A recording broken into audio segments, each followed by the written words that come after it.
তার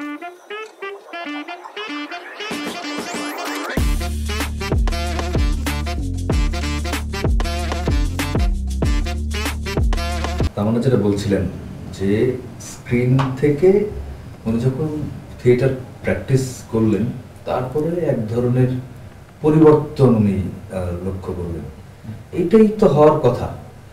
থিয়েটার আর কিছু করুক বা না করুক, দরজাগুলো খুলে দেয়, রাস্তাগুলো চেনায় দেয় যে আপনি কোন সিচুয়েশনের জন্য কি কি আপনি ফেস করতে পারেন। মানে এটা এক ধরনের ওপেন করে দেওয়া, মাইন্ডটাকে ওপেন করে ফেলা। যেমন সেলিম আল দীন স্যার একটা কথা বলতেন যে যখন কিছু দেখবা এমন ভাবে দেখবা যেন এইভাবে আসলে কখনো দেখা হয় নাই। এই দেখাটা কিভাবে দেখতে হয় এটা তো আপনি বই পড়ে ক্রিকেট খেলা তো শিখতে পারবেন না। অ্যাক্টিংও তাই, আপনি হয়তো বই পড়লেন এইভাবে অ্যাক্টিং হয়, এইটাকে অ্যাক্টিং বলে, এইটাকে রিঅ্যাক্টিং বলে, এগুলো পড়লেন আপনি, কিন্তু এটা আপনি প্রায়োগিক জায়গায় আপনি কখনো পৌঁছলেন না। তাহলে তো আসলে আপনি সেটা আয়ত্ত করতে পারবেন না। যদি চর্চাটা না থাকে তাহলে এটার এক্সপ্লোর করার জায়গাটা বন্ধ হয়ে যায়। সেই এক্সপ্লোর করার জায়গা বা ন্যূনতম যে নর্মস, সেইটা তো থিয়েটার শেখায়। থিয়েটারকে এই জন্যই আমার মাদার বলি, যে মাদার থিয়েটার মাদার আপনাকে ওপেন করে ফেলছে, আপনার মাইন্ড স্পেসটাকে ওপেন করে দিচ্ছে। যার কারণে কিন্তু আপনি যখন স্ক্রিনে তারপরে আসছেন, স্ক্রিন করার পরে যখন আপনি থিয়েটারে গেলেন, আবার যখন থিয়েটারটা করে আপনি স্ক্রিনে আসলেন, সেটার মধ্যে নিশ্চয়ই আপনি এক ধরনের বড় ধরনের পার্থক্য। I felt more free. Right, nice. So Noor, আপনি একটু আগে বলছিলেন যে অ্যাক্টিং ইজ রিঅ্যাক্টিং, তার মানে আপনার কো অ্যাক্টর যেটা অ্যাক্ট করছে আপনি আসলে সেটা রিঅ্যাকশনই দিচ্ছেন। সো সেই ক্ষেত্রে একজন কো অ্যাক্টরের সাথে যখন আমরা কাজ করছেন আপনারা, তো ওনার সাথে কেমিস্ট্রি বিল্ড আপ করার জন্য আপনারা কি করেন, বা কিভাবে একজন কো অ্যাক্টর আপনাদের ক্যারেক্টারকে বা পারফরমেন্সকে ইমপ্যাক্ট করে? নাসির ভাই। আমি আমার কোয়েক্টর সাথে শুটের শুরুতেই, যদি আরো কয়েকদিন আগে থেকে সম্ভব হয়, আমি তার সাথে আড্ডা দিই আর কি, সোজা কথা বলি। মানে যত বেশি ফ্রি হয়ে যাওয়া যায়, ফ্রি হয়ে যাওয়া গেলেই মনে হয় অনেক কিছু ঘটে। বা লেবুর সুঘ্রাণ আরো বেশি, ত্বকের যত্ন আরো বেশি, চলে আরো বেশি। আপনার পকেটে কি বিদেশি না বাংলাদেশি? যাতে আমাকে উনি বিশ্বাস করতে পারেন, যাতে আমাকে উনি শত্রু না ভাবেন বা অবিশ্বাস না করেন। বিশ্বাস করতে পারলে আস্তে আস্তে মনে হয় কিছু পরস্পরের মধ্যে কিছু কেমিস্ট্রি সৃষ্টি হয়, যেটা ক্যামেরার সামনে গিয়ে সহায়তা করে। ওকে, মানে কো অ্যাক্টর কি আপনার পারফরম্যান্সকে আসলে ইমপ্যাক্ট করতে পারে, মানে বেটার করতে পারে বা ওয়ার্স করতে পারে? একেবারে। মানে কো অ্যাক্টর, যেমন আমি প্রথমেই আমাদের আড্ডার শুরুতেই বলেছি যে নাসিব ভাইয়ের ক্ষেত্রে এটা আমি যেহেতু ওনার সাথে আমি কাজ করেছি, মানে ওনার সাথে কাজ করতে গিয়ে যেটা হয় যে উনি ওনার কো অ্যাক্টরকে আসলে হেল্প করে তার অ্যাক্টিংটা ঠিক করে করতে। সো এইটা অনেক ইম্পর্টেন্ট যে কো অ্যাক্টরটা আসলে কিভাবে তার পারফরমেন্সটা করছে। কারণ এইটা এমনও হয়, এরকম অভিজ্ঞতা আমার আছে, কারণ আমি যেহেতু অনেক বছর ধরে কাজ করছি এবং অনেক কাজ করেছি। আমার যেটা হয়েছে যে ও তো মাত্র টেলিভিশন শুরু করলো বললো, হ্যাঁ আমি অনেক টিভি নাটক করেছি। সো আমার অনেক ধরনের অভিজ্ঞতা আছে, তার মধ্যে এই অভিজ্ঞতাও আছে যে কো অ্যাক্টররা সিনটা নষ্ট করে দেয়। সো সিনটা নষ্ট করে দেন এবং অনেক ক্ষেত্রে এমন হয় যে ওনাদের একটা ইনসিকিউরিটি থেকে সিন নষ্ট করে। কিন্তু উনি নিজেও তো সিনে আছেন, তাহলে নষ্ট করে দিলে এটাই আমি এটাই বলছি। সেটা হচ্ছে যে নাসির ভাইয়ের মতো একজন কো অ্যাক্টর, কিংবা আমি যেহেতু আমার টাবুর সাথে কাজ করার সুযোগ হয়েছে, আমি ওনার কথা বলি, ওনার সাথে আমার যতটুকু সিন ছিল, মানে আমি ওই সিনেমার একটা খুবই ছোট একটা পার্ট ছিলাম, উনি চাইলে ওনার ওই সিনগুলোতে ওভার পাওয়ার করা বা উনি আমাকে আমার মতো করতে না দেয়া, এগুলো উনি হয়তো করতে পারতেন, যেটা আমি এখান থেকে দেখে গিয়েছিলাম। আসলে আমি আমার এখানে যখন আমি কাজ করেছি, আমি অনেক অ্যাক্টরকে দেখেছি যে যারা হচ্ছে, আমি ওনার এক্সাম্পলটা এই জন্য দিলাম যে যারা বড় মাপের অ্যাক্টর, হ্যাঁ, তাদের মধ্যেও কিন্তু এই ইনসিকিউরিটিটা কাজ করে। নাসির ভাইয়ের মতো একজন অ্যাক্টর, তার মধ্যে কিন্তু উনিও অনেক বড় মাপের অ্যাক্টর, ওনার মধ্যে কাজ করে না। কিন্তু আমি অনেক বড় মাপের অ্যাক্টরের সাথে কাজ করেছি যাদের মধ্যে ইনসিকিউরিটি কাজ করে, যারা ইচ্ছা করে সিন নষ্ট করে দেন, এবং এই প্র্যাকটিসটা প্রচন্ড ভাবে ছিল। এখন যে কাজগুলো হচ্ছে, মেবি এখনকার ডিরেক্টররা আরো বেশি, তাদের মেরুদণ্ডটা আরো শক্ত, তারা হয়তো বলতে পারেন যে আপনারা এই কাজটা করবেন না, কিন্তু ওই হয় না যে একজন ধরেন এখন নাসির ভাই এটা করছেন, হয়তো ডিরেক্টরের বলার সাহসটাই নাই যে ভাই আপনি এটা করেন না, হ্যাঁ, কিন্তু এখন এটা যে ওনাকে বলবে এটাও তো একটা কেমন না যে একজন এখন আমি যদি তামান্নার সাথে এটা করি, ধরো আমি আর তামান্নাকে আমি এক্সাম্পল দিতে পারি যেহেতু আমার অনেক জুনিয়র, হ্যাঁ, সো আমি হয়তো তামান্নার সাথে একটা সিন করছি, আমি ইচ্ছা করে আমি যখন দেখছি যে তামান্না আমাকে আমার অ্যাক্টিংটাকে ওভারপাওয়ার করে ফেলছে, হ্যাঁ, আমি ইচ্ছা করে নষ্ট করে ফেললাম, এই ঘটনাও কিন্তু ঘটে। সো এইটা হচ্ছে বেসিক্যালি আমি বলবো সিনিয়র হিসেবে একজন সিকিউর অ্যাক্টর হিসেবে আমার হীনমন্যতা এবং আমার দৈন্যতা এটা অনেক অ্যাক্টরের মধ্যে থাকে। সো এই জায়গাগুলো ওভারকাম করাটা খুব জরুরি, কিন্তু এখন উইথ টাইম এটা মডার্ন প্র্যাকটিস না, এটা আমার ধারণা ও বলছে এটা ওল্ড স্কুল, কিন্তু মানে আমি তো ওই জায়গা থেকে আসছি, সো আমি এক্সাম্পলটা দিলাম, এবং এটা করেন অনেক প্রতিষ্ঠিত অ্যাক্টর অ্যাক্ট্রেসরা করেন, এবং যেটা খুব ডেঞ্জারাস। এবং দেখা যায় যে একটা সিনকে ওই সিনটা হয়তো ডিরেক্টর এমনভাবে লিখেছিলেন যেখানে হয়তো ওই সাপোর্টিং অ্যাক্টরটা বা ওই ওয়ান অফ দ্য অ্যাক্টর যারা আছে ওই সিনটাকে ও লিড করার কথা, কিন্তু আমি যেহেতু এখানে প্রোটাগনিস্ট, আমি কি করলাম, এটা আমি এমন ভাবে ওইখানে গুটিবাজি করলাম যে ওই সিনটাতে ওই ক্যারেক্টারটা আসলে আর ওই তার পার্টটুকু করতে পারলো না। সো এইটা কিন্তু খুব ব্যাড প্র্যাকটিস, কিন্তু এই প্র্যাকটিসটাও আমাদের এখানে আছে। সো আমি মনে করি এখন বেটার হচ্ছে এবং একজন ভালো কো অ্যাক্টর হচ্ছে সবচেয়ে ইম্পর্টেন্ট একটা সিন বা একটা ফিল্ম ভালো হওয়ার জন্য। সবচেয়ে বড় কথা আমাদের এখানে প্র্যাকটিসটা কি, আমরা প্রচুর টেলিভিশন ফিকশন করি বিকজ অফ এটা আমাদের লার্জার ইন্ডাস্ট্রি, সিনেমা এবং ওটিটি এটা একটা মানে এখনো ওইভাবে ফ্লারিশ করেনি, সিনেমা তো অনেকদিন ধরেই ধুচ্ছে। সো সিনেমা বা ওটিটির ক্ষেত্রে যে দীর্ঘ মানে যে গল্পের যে ফিকশনগুলো সেগুলোর কিন্তু ফিচার ফিল্মের ক্ষেত্রে কি হয়, আমরা একটা দীর্ঘ প্রিপারেশনের সময় পাই, প্রসেস থাকে। সো ওখানে আইস ব্রেকিং হয়, যদি ডিরেক্টর ভালো হন তারা রিহার্সাল করেন, তারা কোঅ্যাক্টরের সাথে কমিউনিকেট করেন, অন্তত পার্টিকুলার যেই ক্যারেক্টারগুলো আছে তাদের ওঠা বসা স্ক্রিপ্ট রিডিং, সেখান থেকে একটা আইস ব্রেকিং তৈরি হয়, একটা কেমিস্ট্রি হয়তো তখন থেকে বিল্ড আপ হওয়ার একটা সুযোগ থাকে। প্রবলেমটা ক্রিয়েট হয় এইটা যেমন ওইটা যে আছে যে সিনকে ডমিনেট করা, এইটা পার্টিকুলার ফিল্ম মেকার আসলে অনেক বড় রেসপন্সিবিলিটি, যে তার ফিল্মটা আসলে কোথায় যাওয়া উচিত, কোথায় পৌঁছানো উচিত each and every scene by scene হয়ে যাওয়ার পরে। তো এটা অ্যাক্টরের কাজ না, স্বাভাবিকভাবেই আমরা অ্যাক্টররা অনেক ইনসিকিউর হতে পারে, আমি সেটাকে খারাপ চলে দিচ্ছি না, আমার জায়গা থেকে হইতেই পারে সেই ইনসিকিউর, কিন্তু সেটা কন্ট্রোল করবে কে? ডিরেক্টর।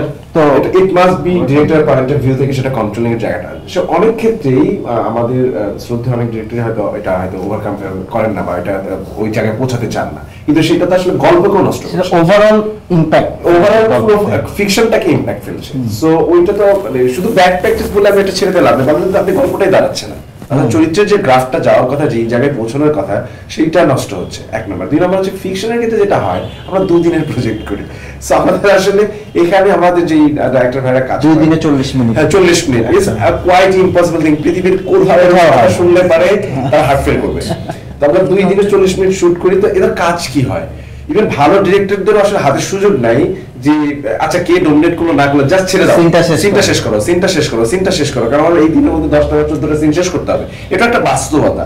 তো এই দুই বাস্তবতা মিলে জিনিসটা হয় যে হয়তো ওই যে আমরা অনেকে প্র্যাকটিসের মধ্যে থেকে হয়তো কিছু একটা প্রফেশনাল জায়গা থেকে সার্ভ করে আসি, বা একটা কেমিস্ট্রি না তৈরি হইলেও আমাকে আসলে তাকে হাত করতে হবে, তার হাত ধরতে হবে বা এই করতে হবে, সেটা আমরা হয়তো প্রফেশনাল জায়গা থেকে করে যাই, কারণ আমরা আমাদের ওই প্র্যাকটিসের মধ্যে দিয়ে যেতে হয়। বাট স্টিল যদি সুযোগ হয়, এই একটা গুড প্রোডাকশন তখনই তৈরি হয়, একটা ভালো পারফরমেন্স তখনই ভালো হয় যখন আমার কো অ্যাক্টর সাথে আমার কমিউনিকেশন ভালো থাকে। আচ্ছা ইমরান, ধরেন আপনার কো অ্যাক্টর একজন নন অ্যাক্টর, হয়তো একটা বাচ্চা অথবা একটা পশু অথবা একদমই যিনি অভিনয় করেন না, একটা রিয়েল লাইফ ক্যারেক্টার, একটা গার্মেন্টস কমিকে নিয়ে আসে, সো ওনার সাথে আপনি কিভাবে আইস ব্রেক করে কিভাবে ইকুয়েশনটা ক্রিয়েট করবেন যাতে একটা বিলিভেবল পারফরমেন্স উঠে আসে?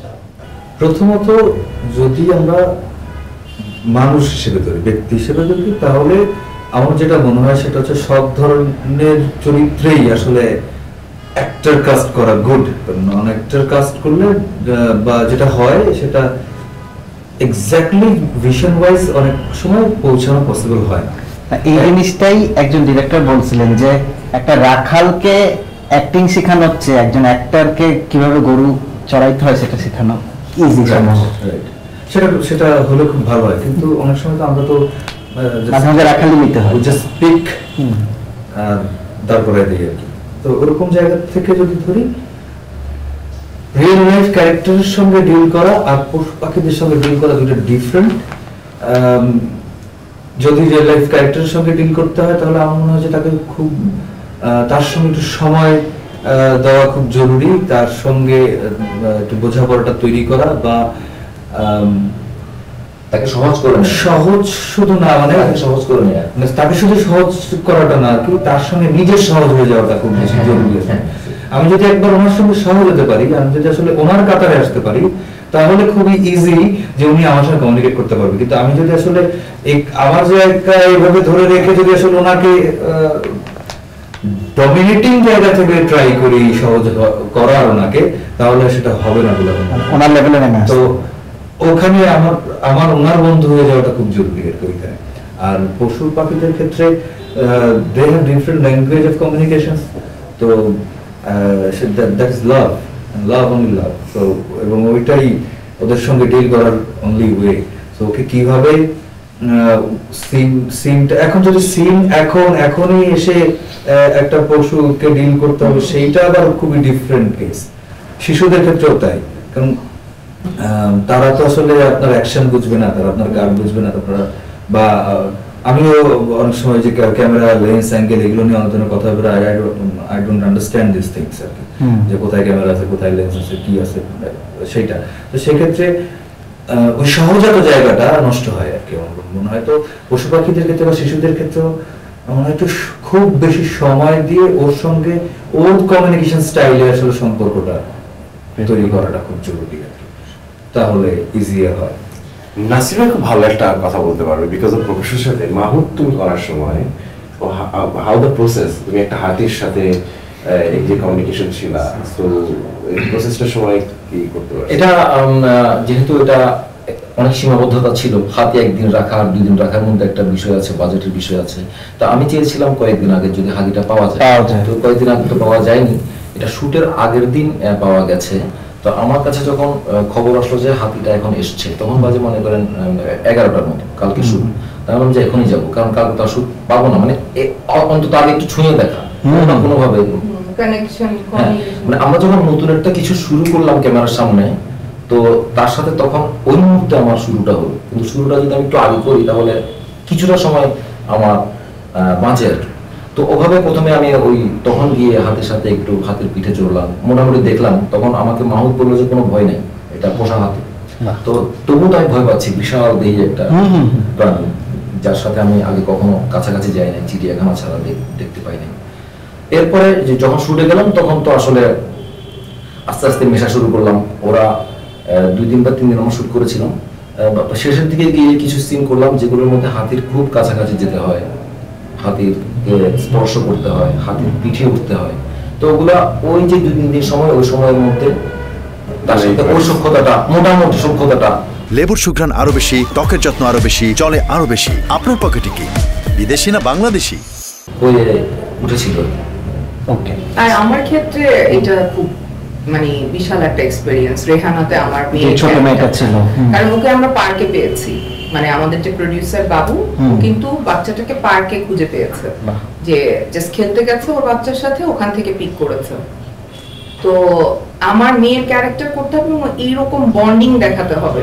সো ও তো আর অ্যাক্টর না, আর আরেকটা এই বয়সী বাচ্চাকে যতই অ্যাক্টিং সে জানো, তাকে বুঝানো যে তোমার মা এইটা, এবং ও যে লেভেলের অ্যাক্টিং করেছে খুব ভালো। হ্যাঁ, ও ন্যাশনাল অ্যাওয়ার্ড পেয়েছে, ও মালয়েশিয়াতেও একটা অ্যাওয়ার্ড পেয়েছে সাপোর্টিং অ্যাক্টর হিসেবে, মানে মালয়েশিয়া যে অ্যাওয়ার্ডটা ও পেয়েছে। সো ওর সাথে আমার কাছে যেটা হয়েছে যে আমি যে কাজটা সবার আগে করেছি, আমার কাছে মনে হচ্ছে যে ও যাতে কোনোভাবে আমাকে দূরের কেউ মনে না করে, এবং আলটিমেটলি ওর সাথে আমি এত সময় দিয়েছি যে ও কিন্তু আমার সাথে ঘুমাতো, আমার সাথে শুটে থাকতো, খেত, এবং আমরা যখন রিহার্সাল করতাম ও যে সকাল থেকে রাত পর্যন্ত থাকতো, ওই সারা দিনের পুরো প্রসেসটা ও আমার সাথে করতো, যে খাবে কখন, ঘুমাবে কখন, ও রেস্ট নেবে কখন, এগুলোর সাথে সাথে মানে তাতে কি হয়েছে, ও আমাকে বিশ্বাস করতে শুরু করেছে। তো বিশ্বাসের জায়গা থেকে আমি ওকে যা করতে বলছিলাম, এবং আমাদের যে ডিরেক্টর সে কখনো ওকে ডিরেকশন দিত না, ও আপনাকে কিছু বলতো? ও আমাকে বলতো যে এরকম চাই সিনটা, তো আমি ওকে বলতাম, ও আমাকে অনেক বিশ্বাস করতো। So, ওই বিশ্বাসের জায়গাটা কিন্তু নূর যেটা বললো যে আমাকে করাতে হবে, বিকজ ওর জন্য এটা কিন্তু ডিফিকাল্ট যে ও আমার সাথে কোপ করবে, ওর আমার সাথে কোপ করার মতো স্কোপই নাই আসলে, কোপটা আমাকে ওর সাথে করতে হবে। সো আমার কাছে মনে হয় যে এটা সময় দেওয়াটা সবচেয়ে ইম্পর্টেন্ট, এবং বিশ্বাস, নিজেকে বিশ্বাস করার মতো। সো আমার নাসির ভাইয়ের প্রতি প্রশ্ন যেটা, ধরেন ইমরান, নাসির ভাই বা সোহেল, আপনারা কিন্তু কেউই ধরেন কনভেনশনালি গুড লুকিং যে হিরো আমরা দেখে অভ্যস্ত সেটার মধ্যে ওইভাবে পড়েন না, কিন্তু তারপরও আপনারা প্রোটাগনিস্ট হিসেবে ক্যারেক্টার প্লে করছেন। সো ইন্ডাস্ট্রির এই চেঞ্জটাকে আপনারা কিভাবে দেখতেছেন? বলো না, না, আপনারা- আগে তোমার নাম বলছে। I'm not taking this as granted. পারফরমেন্সে হয়তো বা ভালো লাগার জায়গাগুলো অডিয়েন্সের কাছে তৈরি হয়েছে বা ডিরেক্টরদের কাছে তৈরি হয়েছে, বা রাইটাররা যখন লিখছে যেমন তখন হয়তো বা কোনো ক্যারেক্টারে সেখানে হয়তো ভাবতে পারছেন এরকম দরকার। আর একটু হয়তো এই যে অনেক দেরিতে হইলেও ঘটনাটা ঘটছে, এটা হয়তো বা সাউথ ইন্ডিয়ান ছবির একটা প্রভাবও আছে, যে এক ধরনের অভ্যস্ততা। তো আগে তো অভ্যস্ততার জায়গাটা ছিল, আপনি দেখেন আপনি 70s এর সময়কার অ্যাক্টরদেরকে দেখবেন, 80s দেখবেন, 90s দেখবেন, 20s দেখবেন, তারপরে এই যে 21 তো সবসময় চেঞ্জেস আসছে আর কি। এটা মানে আন্তর্জাতিক একেবারে গ্লোবালি সিনেমার ইম্প্যাক্টও আছে এটার সঙ্গে বলে আমার মনে হয়।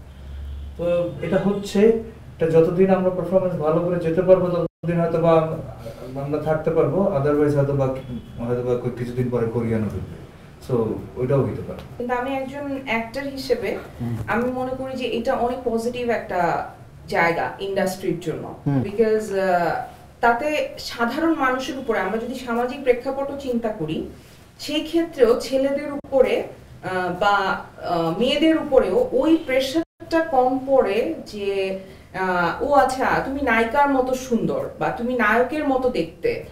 সো নায়ক নায়িকা মানেই যে তোমার পিকচার পারফেক্ট লুকটা হবে। আমার কাছে, আমি একজন মানুষ হিসেবে বা একজন অ্যাক্টর হিসেবে এই জায়গা থেকে সবচাইতে খুশি যে আমাদের এই টিপিক্যাল চিন্তা থেকে বের হয়ে এখন আমরা মনে করছি যে একজন হিরো একটা সাধারণ মানুষ হবে, হ্যাঁ, একটা নায়িকা সে একটা যে কোনো রকমের চেহারার মানুষ হবে, যে কোনো ওয়েটের মানুষ হবে, হ্যাঁ, মানে একটা slim figure Chikni Chameli type মেয়ে শুধু নায়িকা হবে, এবং সেই হতেছে মানে জাস্ট একটা অর্নামেন্ট হিসেবে সিনেমায় ঘুরে বেড়াবে। চরকিতে তো একটা 36 হ্যাঁ, 24 আমার 36 কাছে মানে মনে এসে হয় যেখানে যে একজন এই ওভারওয়েট জিনিসগুলা- ফিমেল, হ্যাঁ, এই জিনিসগুলা যত বেশি আমরা আমাদের ডিরেক্টর এবং প্রোডিউসার, কারণ অ্যাক্টররা এসব চিন্তা করে তো আর কিছু এক্সিকিউট করতে পারবে না। এখন আমি চিন্তা করলাম যে না আমরা এরকম ক্যারেক্টার করব না, তো বলো তুই বাদ, তো তো এই জীবনটাতে এরকম হলে হবে না। সো আমার কাছে মনে হয় সবার আগে প্রোডিউসারদের চিন্তা জায়গা থেকে চেঞ্জ হইতে হবে, তাদেরকে অনেক প্রগতিশীল হইতে হবে। জাস্ট যে কোনো মানুষই প্রোডিউসার হয়ে না গেলে বেটার, যেটা আমাদের এখানে প্র্যাকটিসে খুবই কম। কারণ প্রোডিউসার যত বেশি প্রগ্রেসিভ হবেন তত বেশি আসলে এই স্টেরিওটাইপগুলো ভাঙবে, এবং তারপর ডিরেক্টর টাকাটা দিচ্ছেন সেটা এইটার মূল কারণ কি? এটার মূল কারণ হচ্ছে যে প্রোডিউসার একে তো এটা ভাইস ভার্সা, প্রোডিউসার টাকা দিবেন শুধু লাভের জন্য? অবশ্যই শিল্প চর্চা না, আছে, বাট টাকা তো তাহলে তুমি তো তাই বলবা। আমাদের এখানে প্র্যাকটিসটাই তাই, কিন্তু যে আমি প্রোডিউসার, আমি টাকা দিচ্ছি, আমার টাকা উঠছে কিনা এটাই আমার দেখার দরকার। আমি সোশ্যালি কোনো ইম্প্যাক্ট রাখছি কিনা, এই সিনেমার কোনো মোরাল আছে কিনা, এগুলো সবকিছু মানে জাস্ট যাতা, মানে এগুলো দেখারই দরকার নাই। আমরা জাস্ট এসে ডিসুম করতেছি, এবং পিস্তল যেহেতু নিয়ে মানে নৃত্য আর কমার্শিয়ালি ওইভাবে টাকা উঠায় আনে নাই যে তুমি কোটি টাকা ইনভেস্ট করছো, তুমি বলতে পারছো 100 কোটি টাকা লাভ করছে, যতটুকু ইনভেস্ট হয়েছে ততটুকু টাকা উঠছে। সো এটা হবে না, তোমাকে রিয়ালিটিটা না স্বীকারও করতে হবে, এটাও আমাদের প্র্যাকটিসে নাই কিন্তু। সো আমাদের প্রোডিউসারদেরকে প্রোগ্রেসিভ হয়ে এই ধরনের গল্পে ইনভেস্ট করতে হবে, এক নাম্বার। 2 নাম্বার হচ্ছে আমাদের দর্শক যারা আছে তাদেরও রুচির পরিবর্তন আসতে হবে, সেইটার দায়িত্ব কিন্তু আমাদের মিডিয়ার মানুষদেরও আছে। মিডিয়ার কাজ শুধু মানে একটা সত্যজিৎ রায় ওই অত বছর আগে, মানে মৃণাল সেন, একটা ঋত্বিক ঘটক তাদের যেই সময় তারা যেই স্ট্যান্ড নিয়ে সিনেমাগুলো বানাইছে সেই স্ট্যান্ড নেওয়ার মতো গার্ডসালা ডিরেক্টর প্রোডিউসার লাগবে, তারপরে যে সবকিছু চেঞ্জ হবে। আমি মনে হয় যে একটু ইভেন ও তো কলকাতার ডিরেক্টরদের কথা বলো, আমাদের এখানকার হিরোদের আপনি দেখেন 60s 70s এর হিরোরাও কিন্তু আহামরি এরকম গুড লুকিং না, মানে ফারুক ভাই বা আমাদের ছাড়া, মানে এছাড়াও তো হিরো ওয়াসিম ভাই অনেক অনেক অনেক ছিলেন, জাফর ইকবাল, কিন্তু সবাই গুড লুকিং বলতে, আচ্ছা কথা হচ্ছে আমাদের এই আলোচনায় সবাই মনে করতে পারে যে গুড লুকিং মানে হচ্ছে আমরা বলতে চাচ্ছি যে শুধু সুন্দর লালটু মার্কা চেহারার ছেলেরাই গুড লুকিং। আমার কাছে তো তুমি অনেক হ্যান্ডসাম, ইমরান অনেক আমরা আমার কাছে ইমরান অনেক হ্যান্ডসাম, ওটা ফিলোসফি, ওটা হাইপোথেটিক্যাল অনেক আলাপ আছে, আমি সেটা বলছি না। প্রথম কথা বলি যে প্রোডিউসার বিষয়, আমাদের এখানে প্রোডিউসার প্র্যাকটিসটা ডিফারেন্ট। আমরা ফাইন্যান্সারকে বলছি প্রোডিউসার, তো আমি কিভাবে একজন ফাইন্যান্সারের কাছে আশা করি তার কাছে অ্যাস্থেটিক, সো আলটিমেটলি তো প্রপার প্রোডিউসার হইতে হবে। যে প্রোডিউসারের কাজ কি, প্রোডিউসার কাছে একটা গুড প্রজেক্টকে এনশিওর করা হোল সব জায়গা থেকে, মানে একটা এই প্রজেক্টে সে ট্রাস্ট করে, সেটা ফাইন্যান্সার সে খুঁজবে, সেটা ডিরেক্টর খুঁজবে, সেটা রি খুঁজবে, অ্যাক্টর খুঁজবে, এটা প্রোডিউসার কাজ একটা গুড কন্টেন্ট তৈরি করা। তার কাজ না টাকা ইনভেস্ট করা, এইটা আমাদের একটা বড় ল্যাকিংস আছে, একটা দীর্ঘদিনের প্র্যাকটিস। এখন আমাদের ওটিটিতে এক ধরনের প্র্যাকটিস হচ্ছে, যারা ভালো ভালো মানে একটু জানাশোনা, ওই যে ও বললো যে একটু অ্যাস্থেটিক জানা প্রোডিউসার ওখানে আসেন, এখন প্র্যাকটিসটা শুরু হচ্ছে। আই থিঙ্ক এইটা তো কালচারটা ক্রিয়েট হলে হয়তো ওইরকম জায়গায়। সেকেন্ডটা হচ্ছে যে প্রথম প্রশ্নটা, যেটা হচ্ছে যে গুড লুকিং ব্যাড লুকিং বা জায়গা থেকে যেটা, আমি যেটা বলতে চাচ্ছি সেইটা হচ্ছে যে আসলে এইটা না শুধু আমাদের জন্য হয়নি, এটা আসলে গ্লোবাল একটা ইম্প্যাক্ট আছে, যেটা বললো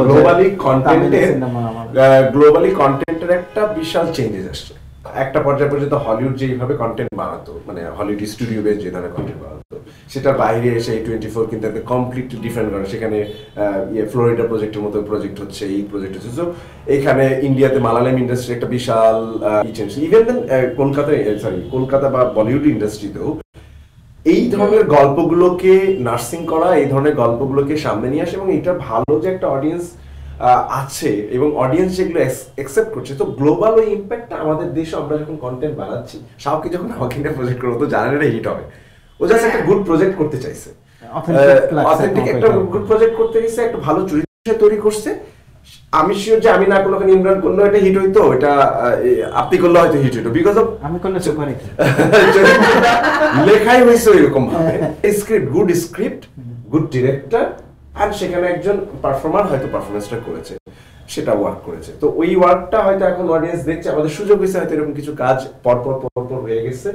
সো ইমরানের কথার সাথে আমি এটাই দিয়ে শেষ করতে চাই, একদমই গ্র্যান্টেড হিসেবে নিচ্ছি না, প্রতিদিন প্রুফ করতে হয় আমাদের, প্রতিদিনই আসলে যে পারফরমেন্সটা করে আসছি সেটা আর করবো না, নেক্সট লেভেল পর্যন্ত যাইতে হবে। সো এটা একদমই গ্র্যান্টেড হিসেবে নিচ্ছে না, এইটুকুই আশা থাকবে যে ইন্ডাস্ট্রি সবাইকে নিয়েই ফ্লারিশ করুক, মানে সব ধরনের চরিত্রই দরকার আছে। আমি এখানে ওই জায়গায় ফিরতে চাই যে গুড লুকিং মানে অবশ্যই হ্যান্ডসাম দেখা, যে চরিত্রটা আসলেই ডিমান্ড করছে ওইরকম কিছু একটা, তো অবশ্যই আমাকে ওইরকম যে মানুষই লাগবে। আমি হয়তো চরিত্রটা হইতে পারবো, রাজকুমার রায় কাফরানে খুব ডিবেট করছে যে কেন আমি ইয়ার চরিত্র করতে পারবো না, অবশ্যই করতে হবে, হ্যাঁ অবশ্যই করতে পারবো, সেটা ট্রাস্ট করতে হবে যিনি বানাবেন। আমি অবশ্যই একজন হিরোর ক্যারেক্টার করতে পারবো, মানে সো কল হিরো নামে আমরা যে ধরনের ইয়ের কথা, চরিত্রগত জায়গায় যে আমি ওইটা একটা খুব বড়, আমাদের দেশে কয়টা বড় লোক হচ্ছে সুন্দর চ্যানেলই আছে, আমাদের তো কন্ডাক্টের ক্ষেত্রে একটু ঝামেলা আছে যে আমরা বড় লোক মানে ভাবে একটু গুড লুকিং। হ্যাঁ, ইভেন ওই যে ও তো বিজ্ঞাপন বানায়, আমি এরকমও ফেস করেছি যে বড় লোকের বাচ্চা দেখাতে হবে, মানে ধরো বিভিন্ন বিজ্ঞাপনে আছে না প্রোডাক্ট বিক্রি করছে সেটার জন্য, বড় লোকের বাচ্চা মানে ফর্সা বাচ্চা দেখাতে হবে, ভাই অনেকের নাম নিতে পারি যে অমুক ইন্ডাস্ট্রিয়ালিস্ট আছে যে দেখতে পাবো। এখন দেখো, এখন একটা জিনিস কি, এইটার দায়িত্ব কিন্তু যে প্রোডাক্ট বিক্রি করছে তারও, সে যখন তার ক্লায়েন্ট যখন এসে একটা এজেন্টকে বলছে, এজেন্সিকে বলছে যে তোমরা বড় লোকের বাচ্চা মানে এটা দেখাবা কেন, তখন হয়তো তুমি বলবা যে তাহলে ডিরেক্টর না করে দিত, ডিরেক্টরের তো খেতে হবে, চলতে হবে, ওর না করার দরকার আছে, ওর দরকার আছে সোসাইটিতে ইম্প্যাক্ট রাখার, কিন্তু যে প্রোডাক্টটা সেল করছে তার মাথায় রাখতে হবে। সো আমি বলছি যে বাংলাদেশে যাদের কাছে টাকা আছে তাদের রুচি পরিবর্তন আনাটা খুবই জরুরি, খুবই জরুরি আমাদের মিডিয়ার পরিবর্তন আনার জন্য। একটু অ্যাড করি এটার সঙ্গে, সেটা হচ্ছে যে হিরো প্রত্যেকটা মানুষ তার নিজের জীবনের হিরো, তার গল্প সেই হিরো। তো আমাদের রাইটাররা যখন গল্প লেখেন দুইটা পারসেপশন, একটা হচ্ছে যে বেশিরভাগ রাইটাররা মেল, তাই মেল পার্সপেক্টিভে লেখেন গল্প, ক্যারেক্টার্স ওই একইভাবে তৈরি হয় এবং একটা দুইটা তিনটার বেশি ক্যারেক্টারের উপরে ফোকাস করে Flesh out করা হয় আসলে ওটা হারায় যায়, ওটা ক্যারি করে না। মাল্টি স্টারার তার জন্য আমরা মাল্টি ক্যারেক্টার্স এর প্রয়োজন হবে। আমরা সবসময় হিরোর উপরে ফোকাস করি, হিরোইনকে ফোকাস করি, বা ভিলেন বলি বা অ্যান্টাগনিস্ট বলি। এখন তো একটু হিরো হিরোইন ভিলেন এই শব্দটাকে এখন একটু প্রোটাগনিস্ট অ্যান্টাগনিস্ট হিসাবে এরকম ভাবে এসছে, কিন্তু একই তো ঘটনা। হ্যাঁ, যাহলা লাভ তাহাই কদু। তো সেই জায়গায় না থাকে এখন আমরা অনেকগুলো ক্যারেক্টার তৈরি করলাম, খুব দারুণ ক্যারেক্টার, সেখানে তো মাল্টি স্টারার হবেই। এখন প্ল্যাটফর্ম বা প্রডিউসার কি বলছি, প্ল্যাটফর্মকেও বলছি, তারা যদি এখন বলে যে না এইটার না এইখানে না, এটা অন্য কাউকে অমুককে নেন যাকে আরো খায়, তো বিষয়টা যদি প্ল্যাটফর্মও ওই জায়গা থেকে ভাবে যে তাহলে যা খায় তাই দেব, তাহলে আপনি রিলস ভালো চলে, লং ফরম্যাট চলে, হ্যাঁ ভালো চলে, বরঞ্চ আপনার কন্টেন্টের চেয়ে টিকটকের কন্টেন্ট বেশি ভিউ হয়, সো খুবই রগ রিলস চলে, ওইগুলো বানান 1/3 বাজেটে হয়ে যায়। আপনি বলছেন যে আমাদের এইটা না এইটার সংকট আছে, সংকট আমি কোথাও দেখি না। কোথায় সংকট? ভয়াবহ ভালো ভালো অ্যাক্টর আছে, অ্যাক্ট্রেস আছে, কোথায় গল্পের সংকট? কোথায় সংকট? একটা রুমের মধ্যে বসেন আপনি অন্তত 20টা গল্প নিয়ে বেরিয়ে যেতে পারবেন। মানুষ আমাদের দেশে এরকম গ্রোয়িং কান্ট্রিতে লক্ষ লক্ষ গল্প থাকে। লেবুর সুঘ্রাণ আরো বেশি, ত্বকের যত্ন আরো বেশি, চলে আরো বেশি। আপনার পকেটে কি বিদেশি না বাংলাদেশি? সেই গল্পগুলোকে আমরা পিক করি না, কারণ আমরা একটা মেজারমেন্ট করি। প্ল্যাটফর্ম যদি বলে যে নারীদেরকে নিয়ে মানে ফিমেল লিড করলে গল্পটা খায় না, হ্যাঁ দরকার নাই। হু আর ইউ টু জাজ দিস? আপনার কাজ একটা ভালো কন্টেন্ট প্রেস করা, আপনি প্রডিউস করেন, আপনি এটা দেখান, এটা অডিয়েন্স এটাকে নিন। একদিনেই যে আপনি এটাকে করে ফেলতে পারবেন সেটাও নয়, তার মানে আপনাকেও তো আপনার রেসপন্সিবিলিটি আছে, এইটাই কথা, যেটা আপনি ধরেন এই রেসপন্সিবিলিটিটা নিতে হবে। এখন সোহেল ভাইকে নিয়ে কাজ হচ্ছে, প্রোটাগনিস্ট হিসেবে কাজ করছেন, নাসিবের প্রোটাগনিস্ট হিসেবে কাজ করতেছেন, তামান্না কাজ করতেছে, আমি কাজ করতেছি, নাসিরউদ্দিন সহ করছে। তাহলে কি অ্যান্থনি হপকিন্স বা যদি ড্যানিয়েল ডে-লুইস যদি এই দেশে আসতো তাহলে তো ভাত খেতে পারতো না, সেটাই মনে হচ্ছে, রিকশা চালাতে পারতো না। 80 বছর বয়সেও মানে ফাদারের মতো কাজ করা হতো না যদি কনভেনশনাল জায়গাতে। আমরা বুড়ো হলে বাদ দিয়ে দিচ্ছি। আমাদের ওই যে শিল্পী সংঘের মেম্বার তালিকায় যে 1700 মেম্বার আছে, তাদেরকে তার ম্যাক্সিমামকে আপনারা দেখলে চিনতে পারবেন না। তোমাকে তো বুড়া পর্যন্ত তাও সময় দিচ্ছে, মেয়েদেরকে তো ধরো আফটার 25 30 শেষ 30 শেষ, তোমার জীবন শেষ। ক্যারেক্টার্স, আমরা ক্যারেক্টার্স তৈরি করতে পারতেছি না, এবং আমাদের পারসেপশনের চেঞ্জেস খুব জরুরি, যে এটাকে হিরো হিরোইন ভিলেন হিসেবে না দেখে চরিত্র হিসেবে, ক্যারেক্টার্স হিসেবে দেখেন। উই আর অ্যাক্টরস, ডিরেক্টর আসছে গল্প বলতে, আমরা আসছি মোমেন্ট বানাইতে, ক্রিয়েট মোমেন্টস। একটা কথা প্রচলিত আছে না, সরি বললাম, হ্যাঁ বল। আচ্ছা, আমরা আগে কিভাবে ধরে নিচ্ছি যে এই যে আমরা ইউজ করি টার্মটা যে অডিয়েন্স খায় না, আপনি তো অডিয়েন্সকে সুযোগই দেন নাই। না না, সবকিছুর পিছনে ওনাদের ডেটা আছে। না না না না, লেট মি, তুমি ডেটার কথা বলছো, ওনাদের আমি তো বললামই, ওনারা আমি বলছি না, ওনারা যে এত কিছু বলেন, আমার একটাই কথা, সেটা হচ্ছে যে আপনারা টাকা ইনকাম করেছেন শুধু টাকা আবার মার্কেট থেকে উঠানোর জন্য।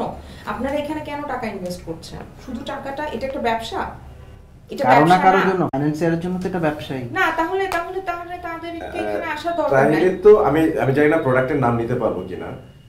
আমাদের যে টেক ইন্ডাস্ট্রি আছে, আমাদের যে যারা মানে আমাদের রেফ্রিজারেটর থেকে শুরু করে এসি টেসি বানাচ্ছে, তাহলে তো ওর শুধু রেফ্রিজারেটরই বানাইতো, ওর তো কি বানানোর দরকার নেই। ইন্ডাস্ট্রি গ্রো আপ হবে কিভাবে?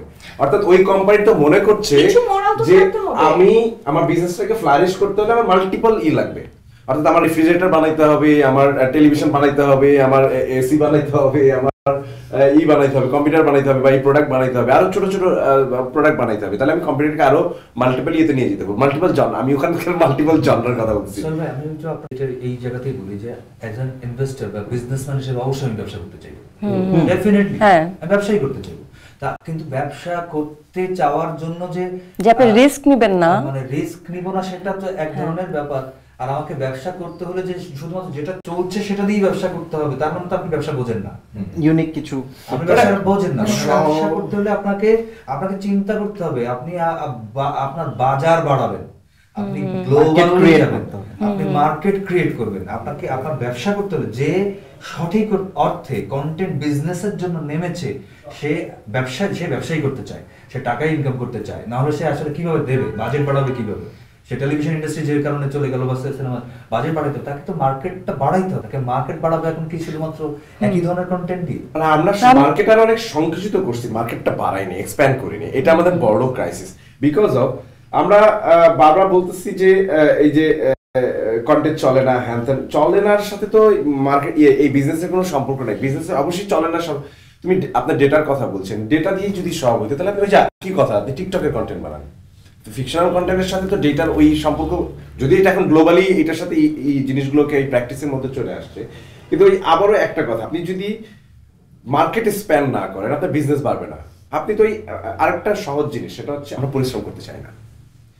আমি এই এন্ড থেকে কথা বলছি যে খুব সহজেই যারা আসলে ইনভেস্টর বাড়াই, আমরা খুব সহজেই সহজ পথটা খুঁজি, কোনটা দিয়ে সহজেই টাকাটা আসবে।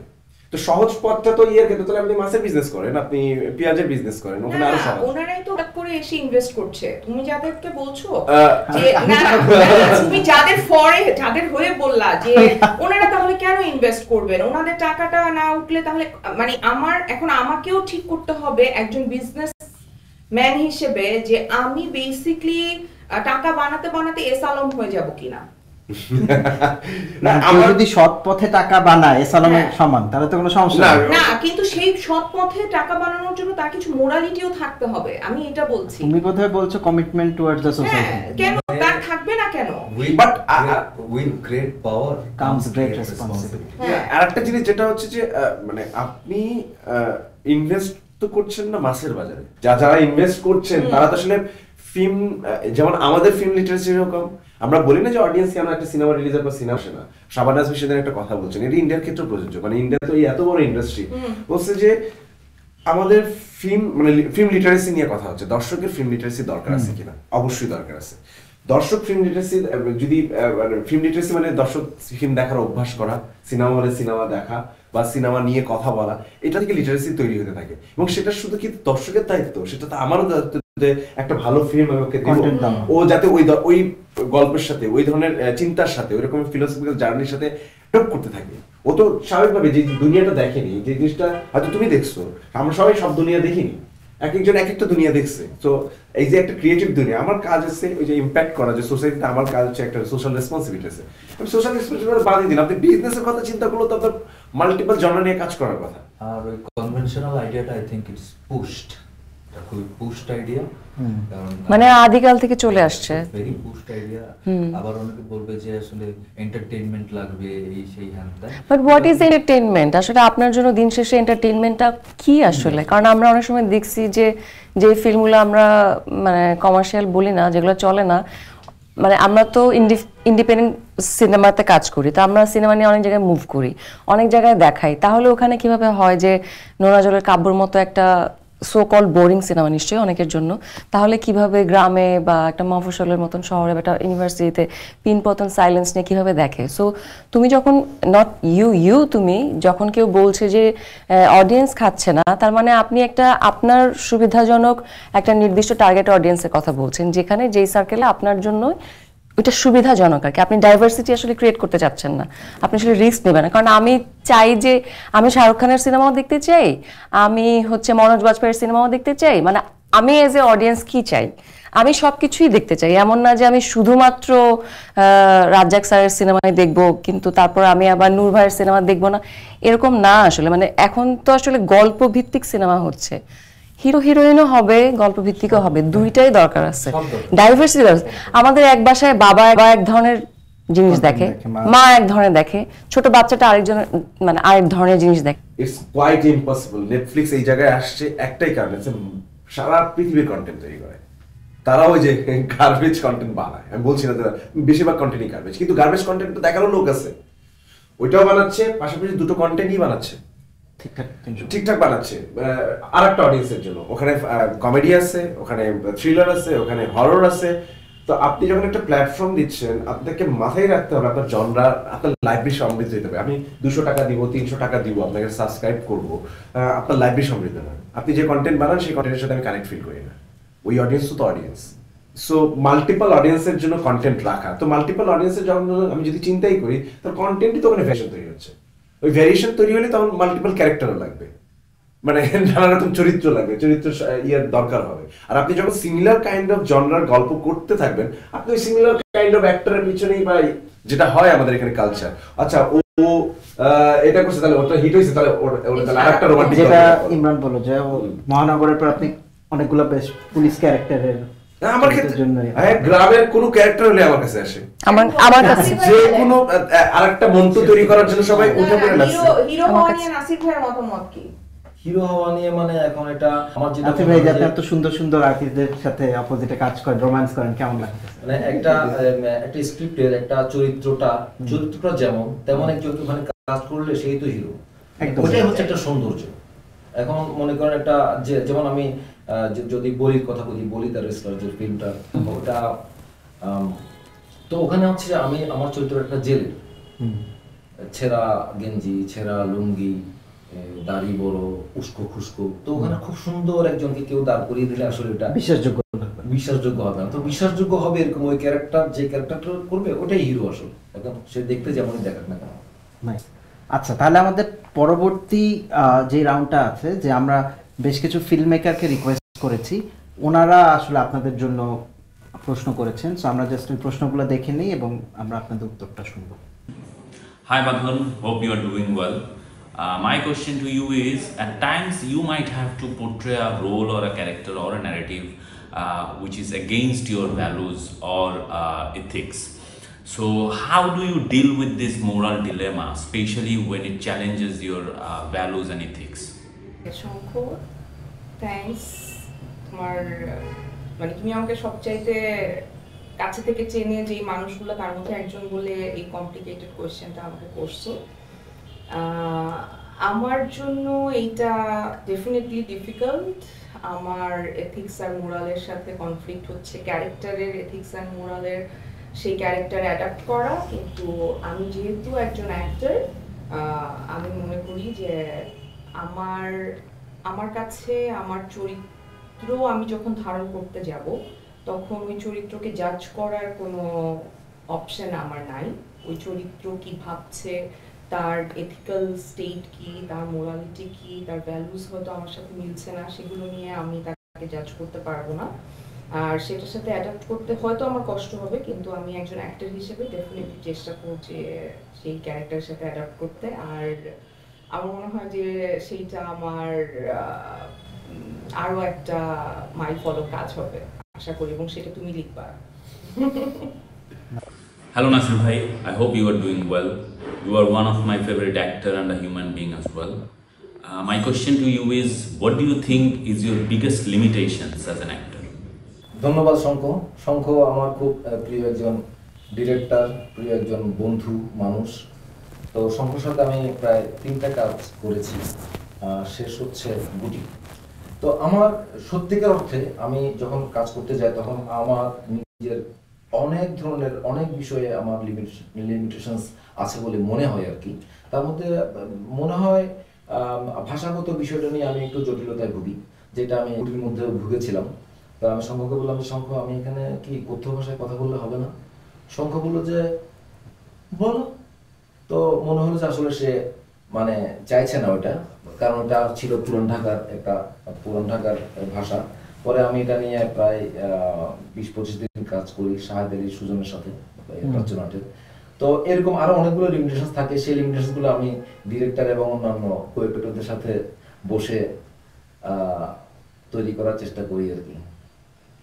এটা একটা গুড মানে লিমিটেশনের ক্ষেত্রে আমাদের প্রত্যেক কিছু ভাষাগত লিমিটেশনটা আমরা প্রচন্ডভাবে অ্যাটাক করে, মানে এইটা যখন হাতে থাকে না, চরিত্র নির্মাণ করা খুব ডিফিকাল্ট হয়ে যায়। বাট তোমার তো সুবিধা, তুমি চিটাগাং ভাষা বলতে পারো, সব ভাষা বলতে পারে। না, তাহলে সেই ক্ষেত্রে বাঁধন কিভাবে হিন্দিতে যখন অ্যাক্টিংটা করলেন তখন ওই একই কিভাবে জিনিস হয়। এটাকে ট্যাকল করলেন? আচ্ছা, প্রথমত হচ্ছে আমার হিন্দি যেটা ছিল সেটা কিন্তু একটা ও আচ্ছা, বাংলাভাষী একজন বাংলাভাষী একজন মানুষ কিভাবে হিন্দি যতটুকু বলতে, পারে, যতটুকু পারে, ওই চ্যালেঞ্জটা অতটা So, ছিল না। ও অত চ্যালেঞ্জ ছিল না, কিন্তু যদি আমাকে করতে হতো সেক্ষেত্রে আমি আরো প্র্যাকটিস করতাম এবং এটা পসিবল, এটা ইম্পসিবল কিছু না। আর মানে করছে না অনেকে অনেক ভাষার অ্যাক্টিং করছে, সো এটা এত ইম্পসিবল কিছু না। কারণ নাসির ভাই তো করে দেখা দিল, আমি নিজের চোখের সামনে ওই তার শঙ্কর ওই হুতাশ হাই হুতাশ আলা ওই কথাটা যে হ্যাঁ বলেন, ওইটাও আমি ওই সময় আমি শুনছি যে ভাইয়াকে এটা বলা হয়েছে এবং ভাইয়া তো চ্যালেঞ্জ নিয়ে নিল সাথে সাথে। উনি চ্যালেঞ্জ নিয়ে উনি কিভাবে প্র্যাকটিস করলো, করে সে ঠিকই মানে সেটাকে রপ্ত করে সে অ্যাক্টিংটা করলো। Thank you ground zero discussions for having me. Hello Sohel Mondal, আমাদের ভাইসা। আমি শিওর যে এতক্ষণ তুমি তোমার নিজের বিষয়ে অনেক কিছু বলেছো, and I wanted to ask you about তোমার কোনো রোল না, তোমার কোনো ক্যারেক্টার না, বাট অন্য কারো রোল অথবা ক্যারেক্টার, অন্য কোনো একটা কন্টেন্ট, অন্য কোনো একটা ফিল্ম অথবা ওয়েব সিরিজ যেটা দেখে তোমার মনে হয়েছে ওই ক্যারেক্টারটা তো তুমি করলে আরো ভালো করতা, অথবা ওই ক্যারেক্টারটা করার ইচ্ছা তোমার ভিতরে হয়েছিল জেগেছিল এবং তোমার কাছে মনে হয়েছে যে ওই ক্যারেক্টারটা তুমি করতে পারলে বেটার করতে পারতা, অথবা তুমি এরকম একটা ক্যারেক্টার তোমার পোর্টফোলিওতে দেখতে চাও। So which is that and how would you have done that? Thank you Shawki আমাকে প্রশ্ন করার জন্য। আমি তো জানি তুমি আমাকে খুব সহজ কোনো প্রশ্ন করবে না, টিপিক্যাল সেগমেন্টে অ্যান্সার করার সুযোগ আমার খুব কম। তারপরে বলছি সেটা হচ্ছে যে প্রথম কথা হচ্ছে যে যেই চরিত্রটা হয়ে গেছে সেইটা করার আমার কখনো আর ইচ্ছা হয়নি। মানে এইটা হচ্ছে আমার পার্সপেক্টিভ। যে চরিত্রটা হয়ে গেছে, যে চরিত্রটা ডান হয়েছে বা আমার খুব ভালো লেগেছে বা খুব খারাপ লেগেছে, সেই চরিত্রটা নতুন করে করার ইচ্ছে কখনই আমার হয়নি। আমি অলওয়েজ নতুন গল্প, না পলিটিক্যাল, একদমই সত্যি কথা, একদমই সত্যি কথা। আমি এনার্জি পাই না। আমি আইদার কপি করে ফেলবো, কারণ আমার যে ক্যাপাবিলিটিস, আমার যে অ্যাক্টিং ক্যাপাবিলিটিস, সেই জায়গা থেকে মনে হয় যে যেটা হয়ে গেছে সেটারই কিছু একটা দিয়ে হয়তো আর একটু ভালো বলতে কি আমার যে জায়গায় প্রবলেমেটিক মনে হয়েছে আমি তো ওইটাই কপি করে আর একটা কিছু করবো। কিন্তু এক্স্যাক্টলি এই জন্য আমি আসলে ওই চরিত্রটার কখনো আমাকে উৎসাহ তৈরি করে না। হ্যাঁ, ভালো চরিত্র দেখলে যেমন আমরা রিসেন্টলি মানুষ, আমি এটার বিপরীতে একটা কথা বলতে পারি। আমরা রিসেন্টলি রিপ্লে দেখে, এটা হচ্ছে নামটা হচ্ছে নেটফ্লিক্সের সিরিজ, রিপ্লে যে অ্যাক্টরটা করেছে অ্যান্ড্রু স্কট, ব্রিটিশ অ্যাক্টর, ওই চরিত্রটা যদি কখনো ওই ধরনের পার্টিকুলার ওই চরিত্র না, বাট ওই রকম ফিলোসফিক্যাল জানি, আমি খুব ড্রামা পছন্দ করি, তো সেই জায়গা থেকে ওইটা ভীষণ ড্রামাটিক, ভীষণ রকমের ফিলোসফিক্যাল একটা টার্ম আছে, and the way they shoot ক্যারেক্টারের পোর্ট্রেশন যেভাবে করেছে, ওরা চরিত্রকে জার্নি করেছে, একটা ফিলোসফিক্যাল জার্নিটা করেছে। আর সেই চরিত্রটা ব্যাড না গুড, মানে যে গ্রে স্কেলটা যেভাবে সার্ভ করেছে এবং সেইটা একজন অ্যাক্টর যেইভাবে করেছে, সেই চ্যালেঞ্জটা আমি নিতে চাই। মানে সেই চ্যালেঞ্জটা আমাকে খুব উৎসাহিত করে যে এই ধরনের পার্টিকুলার চরিত্র ওইটা না, মানে এই ধরনের পার্টিকুলার কোনো জব যদি আমার লাইফে আসে, হয়তো আমি সেদিন ওই যে প্রথম প্রশ্নে ফিরে যাই, ফিল করবো যে হ্যাঁ কিছু একটা করলাম। Thank you. হাই ইমরান, কি অবস্থা? আশা করি ভালো আছো। অ্যাক্টরদের ট্রান্সেন্ডেন্টাল এক্সপিরিয়েন্স সম্বন্ধে আমার জানতে খুব ভালো লাগে। মানে এটা আমার একটা কিউরিওসিটির খুব একটা জায়গা, সেটা হচ্ছে একজন অ্যাক্টর যখন আরেকটা ক্যারেক্টারে পরিণত হওয়ার চেষ্টা করে, কিছুক্ষণের জন্য সে যখন আসলে ভাবতে আরম্ভ করে সে নিজের না আরেকজন মানুষ, তখনকার যেই অনুভূতিটা, মানে সেটাকে নিয়ে যদি আমাদেরকে বলো তাহলে আমার এবং আমার ধারণা দর্শকদের খুব ভালো লাগবে। অনম ভাই, আপনাকে অনেক ধন্যবাদ প্রশ্নটা করার জন্য। আমি ভালো আছি, আশা করি আপনিও ভালো আছেন। আপনি হয়তো নোটিস করে থাকবেন বিষয়টা, যখন একটা চরিত্রের মধ্যে লস্ট ইন ট্রান্সলেশন টাইমটা চলে, ওই সময়ে অনুভূতিগুলো অনেকখানি ওই চরিত্রের প্রবাহেই চলে বলে আমার মনে হয়, আমার উপলব্ধি এটা। এবং সেটা ওই চরিত্রটাকে যেদিন আমরা শেষ করি তারপরে গিয়ে হয়তোবা এই টোটাল জার্নির অনুভূতিগুলো একটা লেসন হিসেবে, একটা উপলব্ধি হিসেবে হয়তোবা ধীরে ধীরে ধীরে ধীরে ভেতরে গাঁথতে থাকে, যেভাবে আসলে একজন অ্যাক্টর এনরিচড হয় বলে আমার মনে হয়। পার্টিকুলারলি ওই ট্রান্সেন্ডেন্টাল টাইম যেটা থাকে এই টাইম লাইনে আমি তো আসলে ওই ক্যারেক্টারটাই থাকি, বা ওই ক্যারেক্টারটারই তো থাকি বলতে কি, আমার আসলে মনে হয় যে আমার যেমন সেটে যেমন সবাই ওই ক্যারেক্টারের নামে ডাকে, যতক্ষণ পর্যন্ত না ডাকে ততক্ষণ পর্যন্ত মনে হয় যে সামথিং ইজ মিসিং। যেদিন ডাকা শুরু করে সবাই তখন মনে হয় যে okay I am track.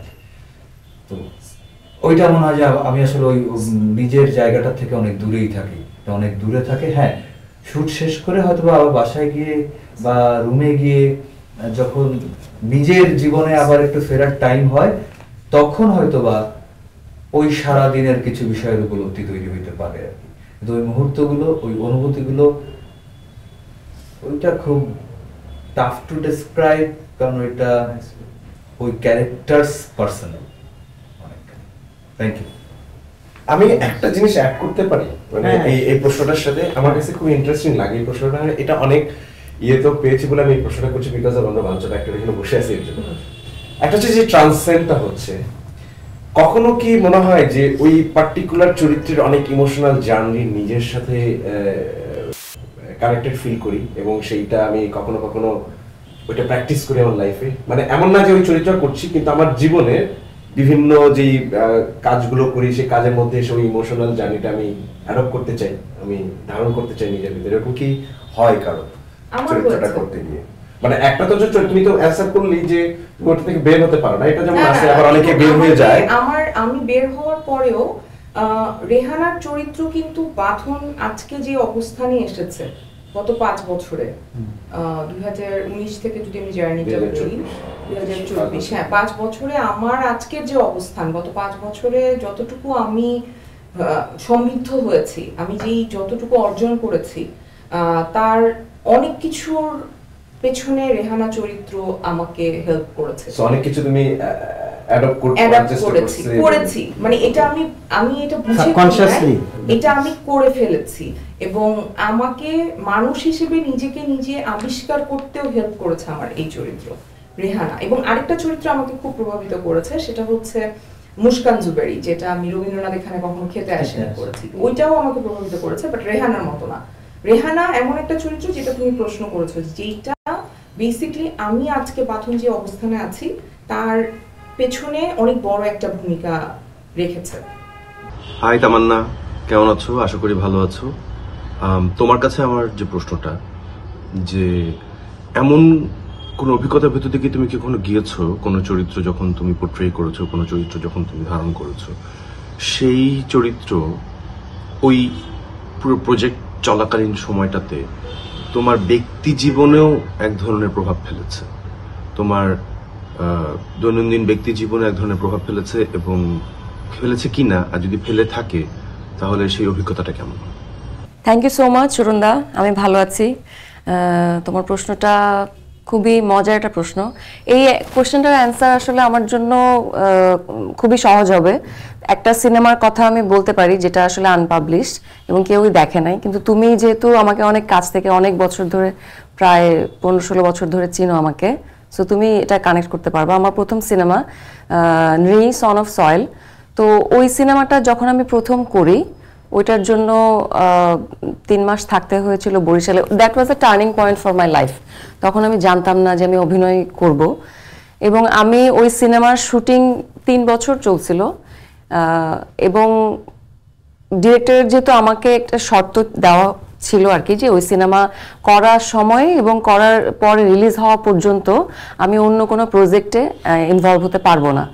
So ওই প্রজেক্ট করার পরে এবং তারপরেও আরও দীর্ঘ সময় আমি আসলে ওয়েট করেছিলাম, অন্য কোনো প্রজেক্ট না করে বসেছিলাম, এবং আমি জানি না, সামথিং চেঞ্জড ইনসাইড মি। আমি হয়তো আরেকটু গভীরভাবে ভাবতে শেখা বা দুনিয়াটাকে অন্যভাবে দেখা বা থ্রু দ্য লেন্স নিজেকে দেখা বা প্রথম ডিসকভার করা, যেহেতু তুমি জানো যে আমার সেলফ এস্টিম কম, আমি একটু ইন্ট্রোভার্ট, সো এই ধরনের মানুষের জন্য এটা একটা অপরচুনিটি। তা আমি প্রথম ডিসকভার করলাম যে কিভাবে নিজেকে এক্সপ্রেস করা যায়, নিজেকে যেহেতু আমি নিজেকে এক্সপ্রেস করতে চাচ্ছি না, ভালোভাবে পারিও না, সো কিভাবে আমি ওই সিনেমার মাধ্যমে গল্পের থ্রুতে লেন্সে কিভাবে নিজেকে এক্সপ্রেস করতে পারি এটা আমি ফাইন্ড আউট করি। তো coming back to your question, এই ক্যারেক্টারে আমি অনেক দিন ধরে ছিলাম এবং নেক্সট আমি তারপর যখন অডিশন দেওয়া শুরু করলাম সিনেমার জন্য, তখন আমার অনেক ঝামেলা হয়েছিল যে আমি এই ক্যারেক্টার থেকে বেরোতে পারছিলাম না। So yeah, that happen, that is your answer. Thank you.